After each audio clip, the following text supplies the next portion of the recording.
This is going to be a little bit of a different video for sure. A little bit of a different setup. Got the window open, but I want to talk about a video that I made at the beginning of the year called, what is the video called? Right, the video is called I Will Have 1,000 Subs in 2023.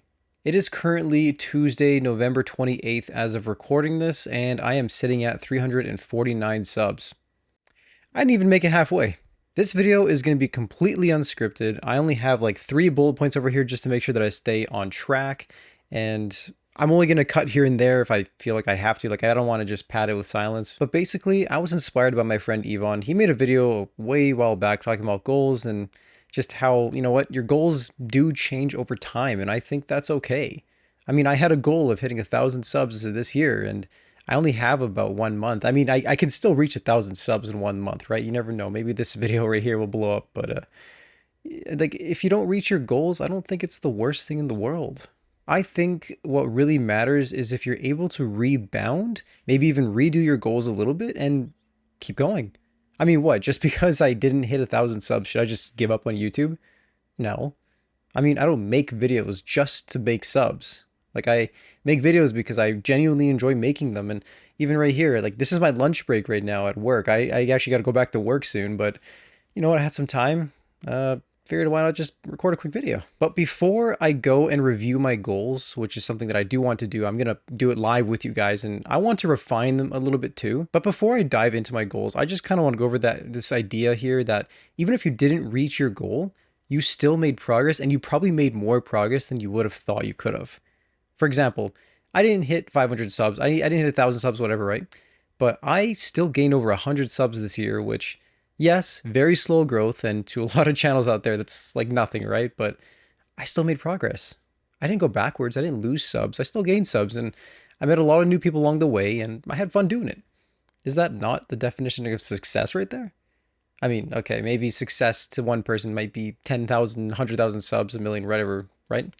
But I think to me, I mean, I'm still doing my accountability calls with my YouTube friend Yvonne. We're still encouraging each other. We're still growing. We're still posting more. What more can I ask for? Okay, next part of the video is I have my goals here on my phone. So I'm going to read over my goals, and I'm just going to see how things have changed. And also I want to type out my revised goals because I'm not just going to try and go for the original goal. I mean, it's a little unrealistic. Like I said, still possible, but we got to be realistic too. All right, so I had a few goals here. I'm not going to read every single one because some are a little personal that I don't really want to share. But let's start with the first one. All right, make 130 YouTube videos. I've only posted, I think this is going to be my 52nd video this year, which is still pretty dope. I mean, 50 videos in a year is still really good. And, you know, maybe not all of them were the best quality. This one right here you're watching might be a little lower quality than what you're used to, especially if you watch my edited videos, but I think it's still worth something. So what I did is I revised that goal actually, and I just wanted to upload 50 videos because, well, 130 videos is a little unrealistic. I'd probably just make subpar videos anyway. And I think people now realize that, you know what, making like a video every single day that sucks is not as good as making a video like once a week, but it's a really good video. But yeah, I think I would rather make less videos that are better quality with more value to you guys, because you don't want to sit through a 20-minute shit video every single day. You'd rather watch something that's worth your time. All right, and my next goal was to I wanted to get monetized on YouTube. So how do you get monetized on YouTube? Well, if you know anything about it, you need to hit 1,000 subs and you need to get 4,000 watch hours. I'm sitting around 349 subs as of uploading this video. And you know what? It might have gone up or down, who knows? And I only have, I think, 200 watch hours. So I'm not even 10% of the way. I think 200 out of 4,000, that's 5%. I am only 5% of the way to monetization. And you know what? Whatever, right? Like, we'll just refine the goal. And that's why I actually brought back my goal a little bit to something that's more, you know, it's less external, more internal. So in this case, something external would be getting 1,000 subs. I can't control that. But you know what I can control? I can control how many videos I make and the quality of those videos. So that's why I dialed back the amount of videos and I focus more on quality, right? Like, if a video will add no value, I just won't make it. So this one, I feel like would add value, because what I'm trying to show you is, okay, you know what? Maybe your goals aren't as good, or no, not that they're not good. Yeah, this is why we need to do a little bit, a few cuts here. So you know what? It's not that your goal is just bad or it's too ambitious or something. I know I want you to keep setting really big goals because, I mean, that's how you're supposed to know how capable you are. Where was I going with this? Shoot, I got lost. I think where I was going with this is, you know what? Yeah, like setting big goals is still good because at least you're working towards something. And if you fall short like I did, you got something out of it. You made all these videos, you got all these new subscribers, all these things. I'm talking about YouTube, but you get the point. So now let's move on to the next goal is we're talking about bulking and cutting because I had some physical goals too. I wanted to bulk up to 170 pounds and cut probably 5 to 10 pounds of fat. That is tough. And you know what? My bulking and cutting was a little slow. I only bulked to 165. I didn't reach 170 and I'm currently sitting at 161 pounds, I think. So it's been a very slow cut and I've been cutting for almost 2 months. So I mean, it's been going pretty good. I actually did look at a before and after. I am losing some fat, just really slow. So what I did is I changed the goal. Let's bulk up to 165 and let's cut to 160. That's more realistic. I can do it. And yes, it's still hard, but I can still do it. And I think before I continue further, I forgot to mention, I updated my goals back in March. So these updated goals that I'm currently following, I've been following them for most of the year, actually. I refined my goals 3 months into the year because I knew that they was not sustainable. Like I knew that I couldn't do it because, I mean, I could do it. It's just I would sacrifice quality and values, and I don't want to do that. It's not worth it. And then one of the last goals, I mean, they're more like financial goals that, again, those are the personal ones I don't really want to get into. I'm not a huge fan of talking about my personal finances, but you know what? I wanted to pay off all my debts. So, for example, I had student loans, and you know what?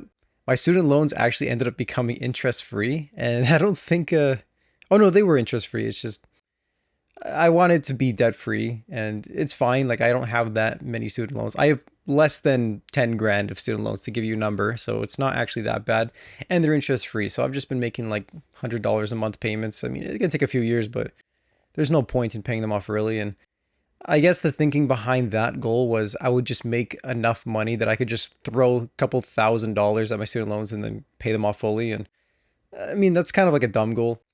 And again, like the whole point of this video is you look back and you didn't reach your goal. So what do? You refine. Here, I'm refining.